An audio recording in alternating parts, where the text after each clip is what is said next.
l'islam hier, demain.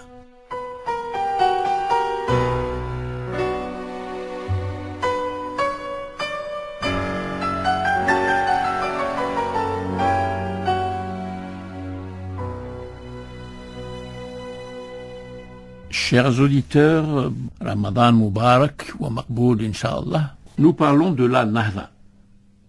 Ce qu'on a traduit, comme je vous l'ai dit, faussement, improprement par renaissance.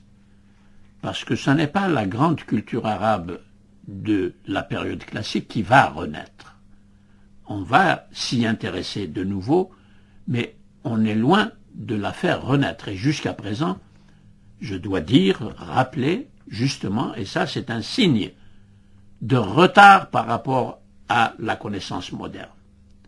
Les Arabes n'ont pas encore exploré toutes les grandes œuvres dans tous les domaines du savoir qui ont été produites dans ce qu'on appelle l'Asr al-Dhahabi, al-Fikr al-Islami ou al-Thaqafa al-Arabiyya. Ça c'est un point qui montre que nous n'avons pas encore d'historiens, beaucoup d'historiens, pour s'occuper de l'étude des grands textes d'autrefois.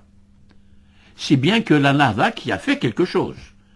Par exemple, Ahmed Amin, l'Égyptien, qui est mort en 1954, a consacré toute sa vie à éditer des textes anciens, à les étudier, et il a écrit une histoire de la pensée et de la civilisation avec des titres métaphoriques.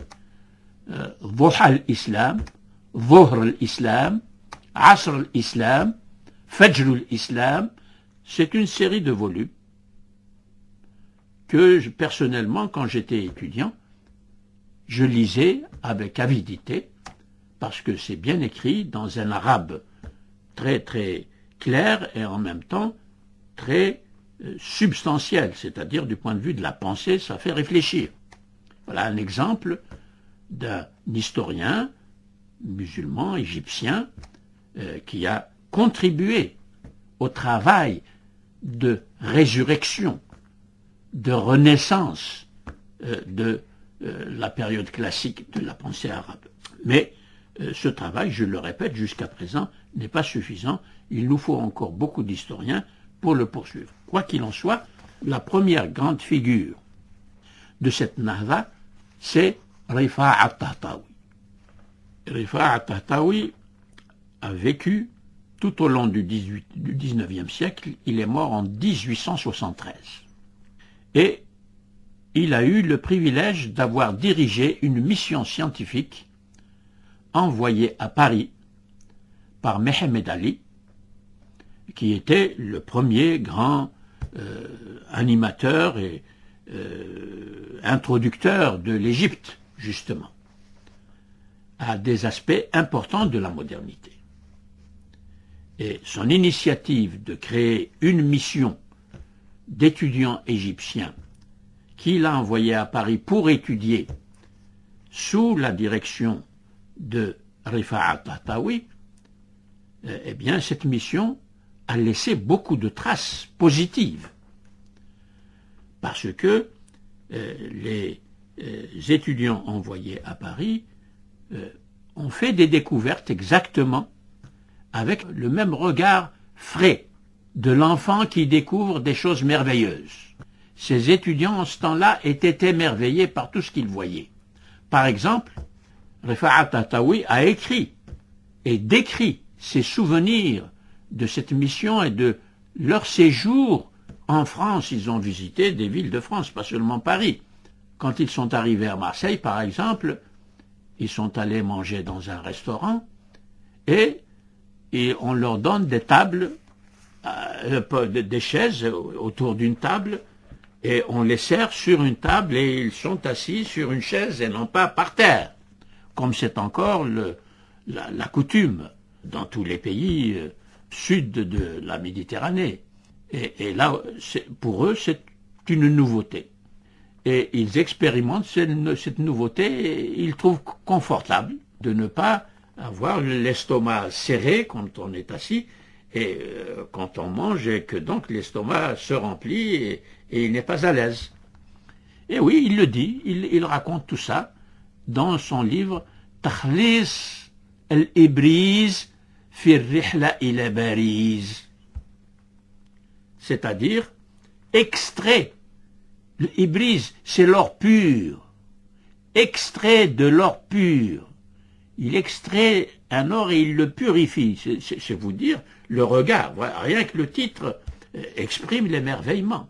Et l'émerveillement qui n'est pas du tout et qui est loin de nos hostilités actuelles, de nos rejets actuels, de nos idéologies actuelles. C'est pour cela que j'utilise la comparaison avec la fraîcheur du regard de l'enfant, qui découvre sans autre préjugé des choses nouvelles, d'autres manières de vivre, d'autres manières de penser et d'autres manières de marcher dans la rue, avec les femmes libres et habillées, découvertes et qui marchent dans la rue.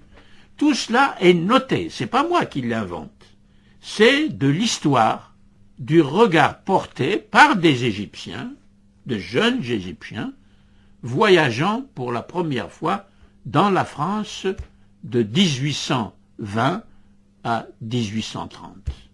Et dans cette France, il se passe des choses également nouvelles, car la révolution continue, les luttes politiques continuent en France, et ils sont témoins de toutes ces choses-là. Et ils apprennent le français et ils lisent la presse française, les journaux français. Et donc, voilà, c'est ce qu'on appelle l'acculturation. Acculturer, c'est-à-dire marcher vers une culture et accepter cette culture. Eh bien, je dis, c'est la première grande figure, car quand il va rentrer en Égypte, Rifa'at Tahtawi crée un mouvement de traduction d'ouvrages du français, d'ouvrages scientifiques du français à l'arabe. C'est un acte d'entrée dans la modernité, de faire participer la langue arabe et les usagers de la langue arabe de toutes sortes de connaissances scientifiques qui sont en train d'être élaborées et d'apparaître en France et dans le reste de l'Europe. Il y en a d'autres qui vont aller en Allemagne, d'autres qui vont en Russie, beaucoup qui vont en Angleterre. Et donc là, il y a un mouvement de découverte pendant la NASA de l'Europe et de découverte de l'Europe avant la prise de conscience de ce qu'est le système colonial, le système de domination coloniale. Cela va venir progressivement et c'est seulement à partir de la fin du XIXe siècle et du début du XXe siècle que des consciences vont s'éveiller à cette idée d'une conquête, d'une domination, d'une exploitation, et il va y avoir des mouvements nationaux de libération, de lutte pour les libérations, qui vont commencer et se développer de plus en plus jusqu'à la fin de la Deuxième Guerre mondiale, 1945. Et donc, cette longue période, de 1800 à 1940, est une période que, maintenant, on a tendance à oublier. On ne lit plus Ahmed Amin, on ne lit plus, ou très peu, Taha Hussein. Bien que leurs ouvrages, je l'ai constaté à la foire du Caire, sont constamment réédités, mais ils n'exercent plus la même influence qu'ils exerçaient autrefois. Cela est normal, parce que les conditions politiques, les conditions culturelles ont beaucoup changé aujourd'hui par rapport à ce qu'elles étaient dans la première moitié du XXe siècle. À la prochaine fois.